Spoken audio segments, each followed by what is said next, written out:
As you might have noticed, we still have a small pandemic going on around the globe. And one of the downsides, one of the many downsides, is that you don't have any spontaneous encounters anymore. We see the people we already know every day through the screen, but there is a very big lack of any serendipity. Which is so important in your personal and professional life, we think. So we decided to do something about it.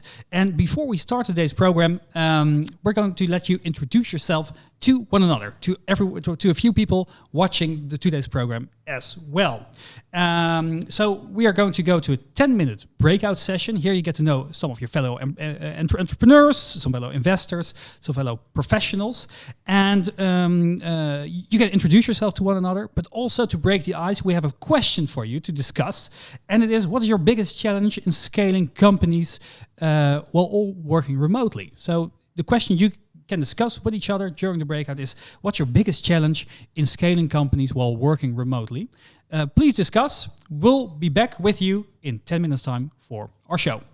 We asked the question, what's your biggest challenge in scaling companies while working remotely?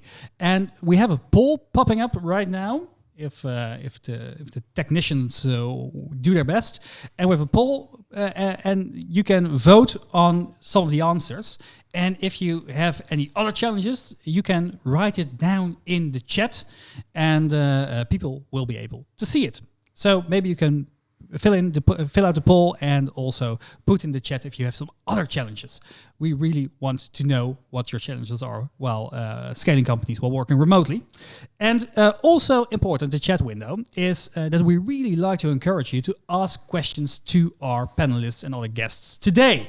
As you know best which challenges you face in practice on a daily basis, and I'm just a simple journalist. So to make the virtual summit even better, we need your questions. So send them in, and Elon will text me the best ones, and we'll try and get them all answered in this virtual seminar. Now, it's time for our panel discussion with two chief operating officers of amazing scale-ups and the product director of a company with offices all around the globe, but with their headquarters just across the river in Great Britain. And I'll introduce them one by one. After working as a senior analyst at Gartner, she became an expert in scaling up digital ventures. She has worked in senior management and operating roles for renowned companies such as McKinsey, Uber, Deliveroo, and is currently the COO of the on-demand manufacturing scale-up 3D Hubs, which was recently acquired by the US-listed ProLabs for a very small amount, $330 million. Enormous. Ladies and gentlemen, please welcome Alex Cappy. Hi. Hi. Hi. And we'll call you Cappy. So that's Thank you. Yeah.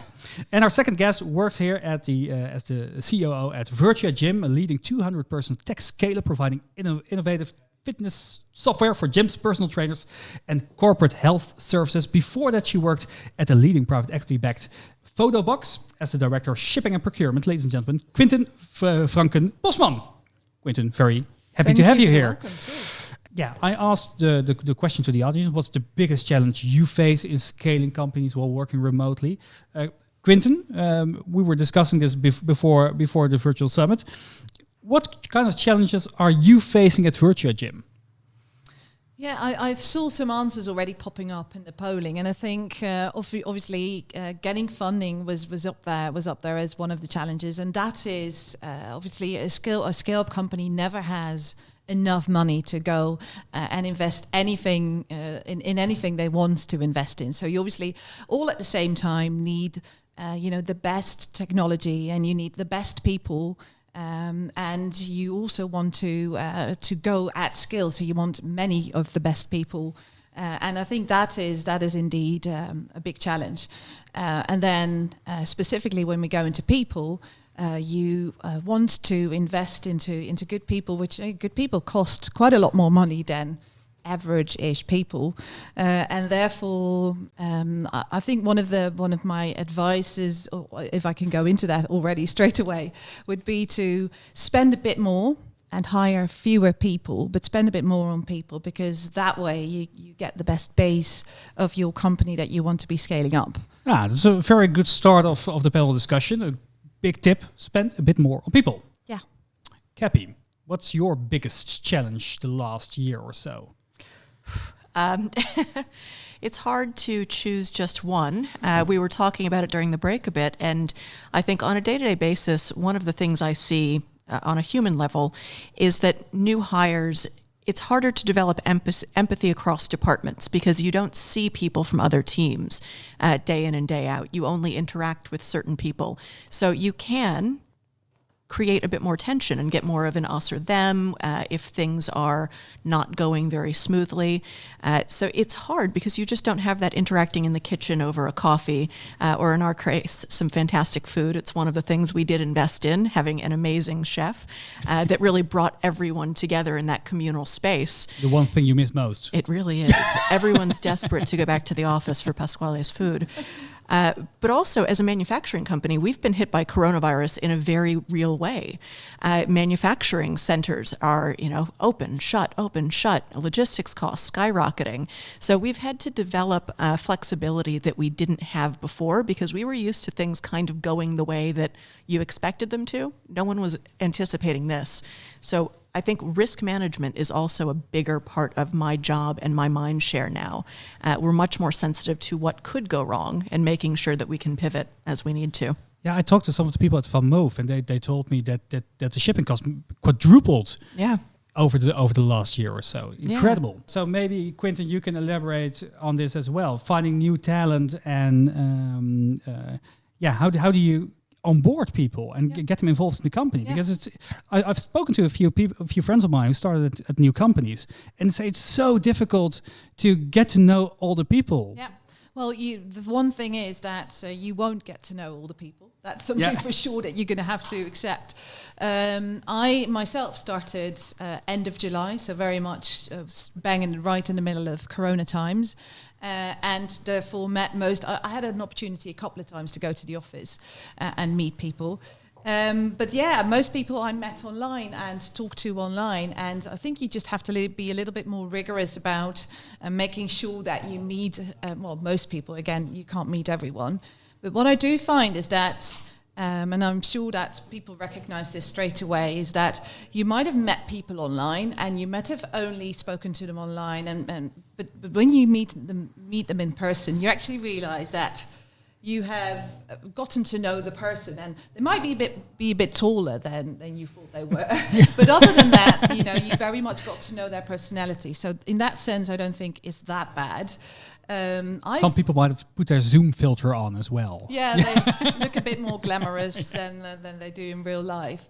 I, for example, have never been with my board in one room at the same time. So we're going to definitely do that next week because I do miss that. And what we see at Virtuagym is that we struggle a little bit with our culture. You just mentioned culture, but Virtuagym very much has a Friday afternoon beer culture. Well, used to anyway. So all the new people that have onboarded now don't have a chance to get into this culture. So we really need to rethink how are we engaging people. And what works the best is to have fantastic communication channels.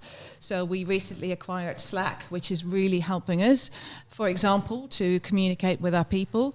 And we're currently looking into all kinds of tools, making sure that even remotely people are feeling engaged. So there is, for example, a walkie-talkie function that you can use just to be able to check in a bit more quickly than you can today. And our founders, creative as they are, they're working with all kinds of VR tools to possibly make it feel in future like you're sat next to a person or your team and not even having to go to the office.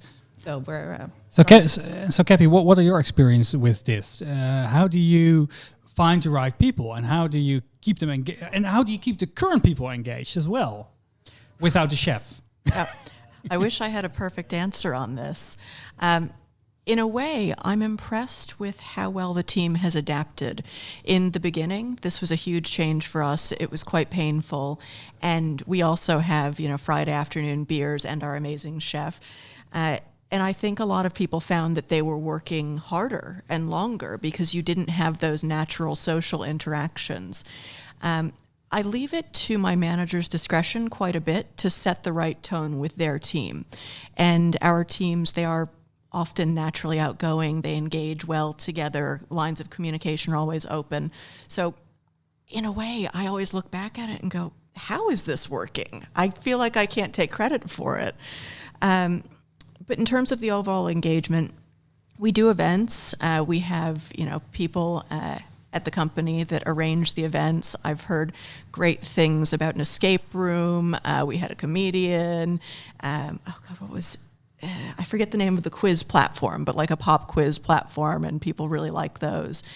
I don't know that that's a complete replacement, but that's on the culture side. On the recruiting side, I think everyone's just kind of gotten used to it. I made one of my absolute critical hires completely remotely, and I met him for the first time after he was hired in Vester Park for a walk.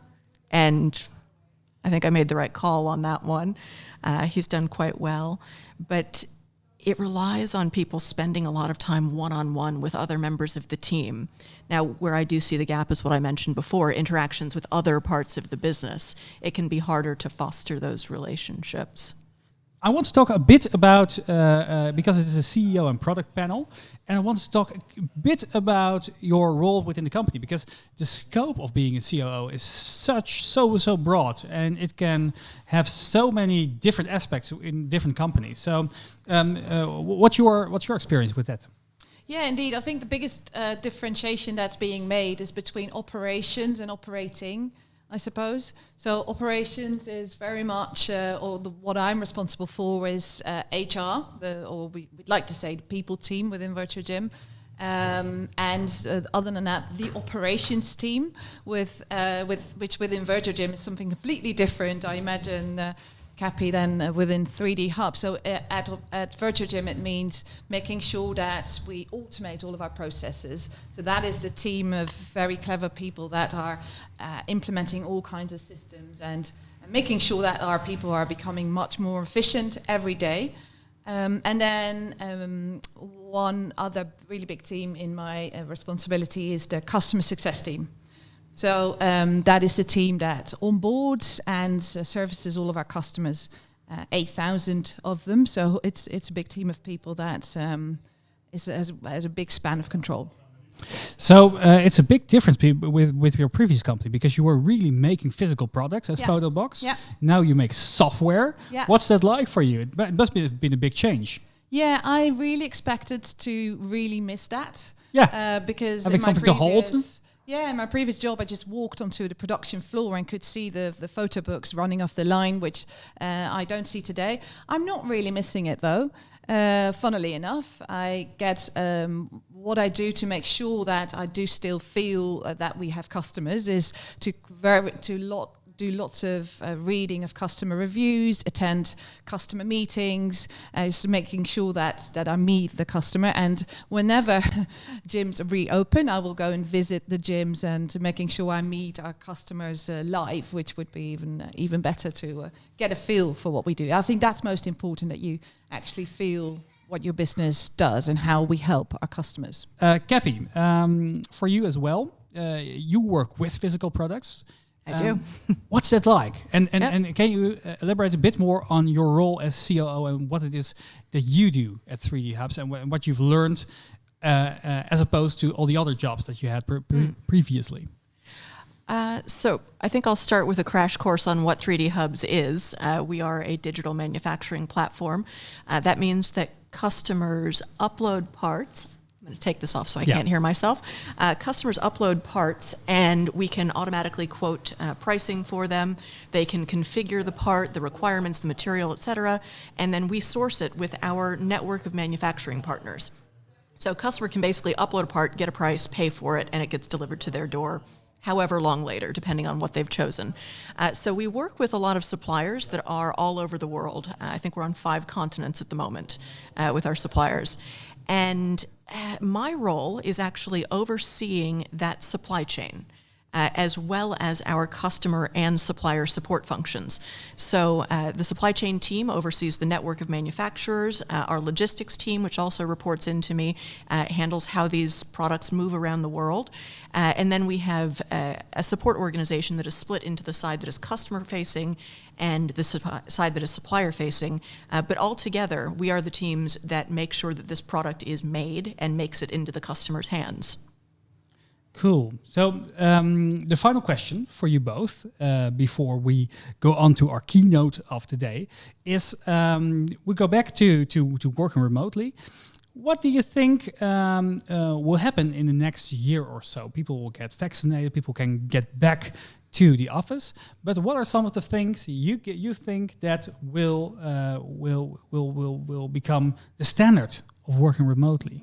Quinten. Well, I think first and foremost, we've obviously made this fantastic shift to working remotely, and people are now much more digitally capable, I suppose, than they've ever been before. Our founders, for example, were convinced of the fact pre-corona that working remotely just wasn't a good thing. So working from home wasn't really encouraged at all at Virtuagym. And then this happened, and now they're over the moon about working from home because they see people being so much more productive. We do find now, though, now it's been a while that people have been working from home and they're missing their colleagues, they're missing the beer culture. So what we're going to be doing now is introduce a social hub where people are expected to probably visit once every 2 weeks or so with their teams. And I think that is one of the big changes that Corona has brought about, that we will be going back to the office, but I don't think many companies will go 100% back, or I think the vast majority will have some sort of mix. So that is one thing I think I can predict about the future.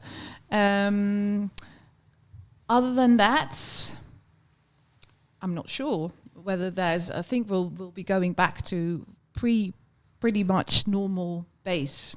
What about you, Cappy? Yeah, I agree. I don't see us going back to a full, 5 days a week in the office for most roles. Now, we have physical operations, so there are some roles where people are at our cross docks, they're QCing parts that are coming through, so that's in person, it'll stay in person. Can't do that from home. Nope, can't do it from home, would rather not. I don't want those pallets showing up to my door. But I think we will have obviously much greater flexibility. I think we will leave it up to the teams to choose what is optimal for them. I see some coordination complexity. What if every team says our day in is Tuesdays? Because, Tuesday's hamburger day. I don't know. You'll have to schedule that a little bit more, which I think could introduce some friction. I also think that geographically, we're not planning to move to a fully remote model, but work from anywhere for 3 months out of the year, fine. Like I said, it's worked better than we expected. But I think there are still a number of open questions. And for me right now, having been through this for the past year, it's hard to say exactly what we've lost by not being in the office. I know it's something. I know that it's something. Yeah. But I don't know what. Cultural. Yeah. Yeah. All right. Thank you both so much